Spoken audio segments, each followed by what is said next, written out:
दोस्तों राही को लग रहा होता है कि यदि अनुपमा ने उसको जन्म नहीं दिया तो वो उसको अपना नहीं मान सकती। हर किसी का भाग्य भगवान कृष्ण की तरह नहीं होता है कि जन्म किसी माँ ने दिया हो, पाला किसी ने हो, और जिसने पाला है वो भी जन्म देने वाली माँ की तरह ही प्यार करे। ऐसा हर किसी के साथ नहीं होता और उसे लग रहा होता है कि अनुपमा उससे प्यार नहीं करती, यदि करती तो थप्पड़ नहीं मारती, और अब वो बदला लेना चाहती। वो कहती है एक दोस्त के लिए जो वो इस बच्ची को थप्पड़ मार सकती है, मतलब उसकी माँ नहीं है यकीनन।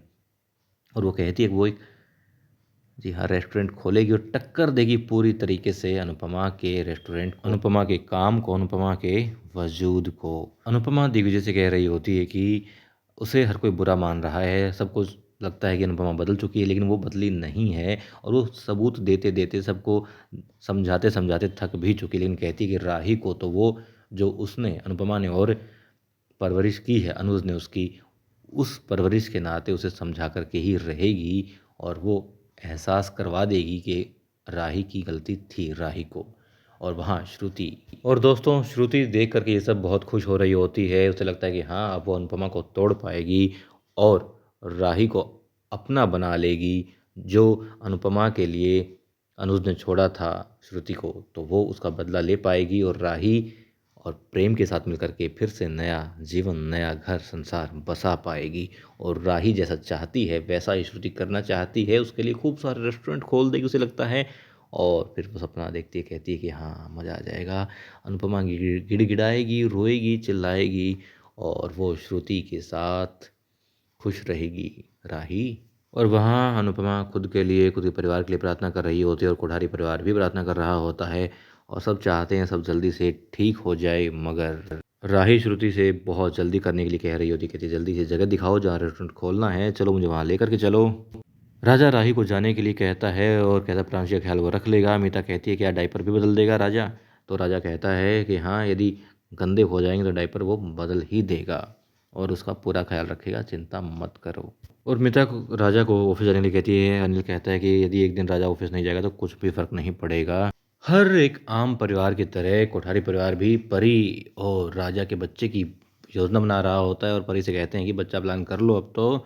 और परी कहती है उसने अभी भी बुटीक शुरू किया है, तो अभी इतना वक्त नहीं है कि बुटीक को परिवार को दे पाए, तो पहले बुटीक पर थोड़ा समय लगाती है, वो ये कहती है। लेकिन अब परी, वसुंधरा और, जी हाँ, राही के बीच में बहस शुरू हो जाती है। तभी प्रेरणा बीच में आकर के कैफ़े की बात करती है, मगर श्रुति उसे नज़रअंदाज कर देती है, उसे बहुत बुरा लगता है। अब राही जल्द से जल्द अपना रेस्टोरेंट शुरू करने की बात करती है। अनुपमा बांकू से कहती है 2 दिन के भीतर ही कैफ़े खोलना होगा। वहीं माही और किंजल जो है अनुपमा से मिलने आते हैं, और अनुपमा उनके आने का कारण पूछती है तो बताते हैं कि माही ने गौतम को तलाक के कागजात भेज दिए हैं।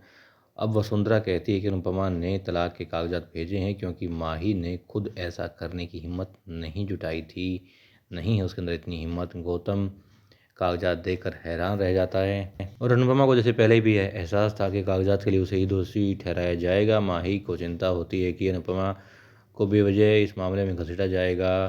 अनुपमा कहती है कि कोठारी परिवार की सोच से उसे कोई फर्क नहीं पड़ता। अनुपमा माही का हौसला बढ़ाती है। वहीं गौतम अनुपमा पर बहुत गुस्सा हो जाता है। वसुंधरा गौतम से कहती है कि उन्हें कुछ ऐसा करना होगा जिससे अनुपमा का कैफे न खुल सके। गौतम कहता है कि वह वसुंधरा का इशारा समझ गया है। वसुंधरा कहती है कि वह सिर्फ प्रेम की जीत और अनुपमा की हार चाहती है। गौतम हर हाल में अनुपमा से बदला लेने का फैसला करता है। यहाँ गौतम अनुपमा, दिग्विजय और प्रेम पर नज़र रख रहा होता है। अनुपमा अनुज की तस्वीर से बात करती है और उसकी तारीफ़ करती है। वह कहती है कि अगर अनुज उसके साथ हैं तो उसे कोई रोक नहीं सकता। गौतम एक आदमी को लाता है और उसे अनुपमा का कैफ़े दिखाता है। हंसमुख गौतम को देखता है और सोचता है कि वह क्या उसका वहम था। अब अनुज के लिए अपने प्यार का इजहार करते हुए अनुपमा को सुनकर बांकू उसे चिढ़ाता है। वह अनुपमा से अनुज के साथ अपनी प्रेम कहानी बताने को कहता है। अब अनुपमा वो कहानी उसकी जो थी और अनुज की थी वो बताती है, और अनुज के साथ बिताए गए अपने अतीत को याद करती है।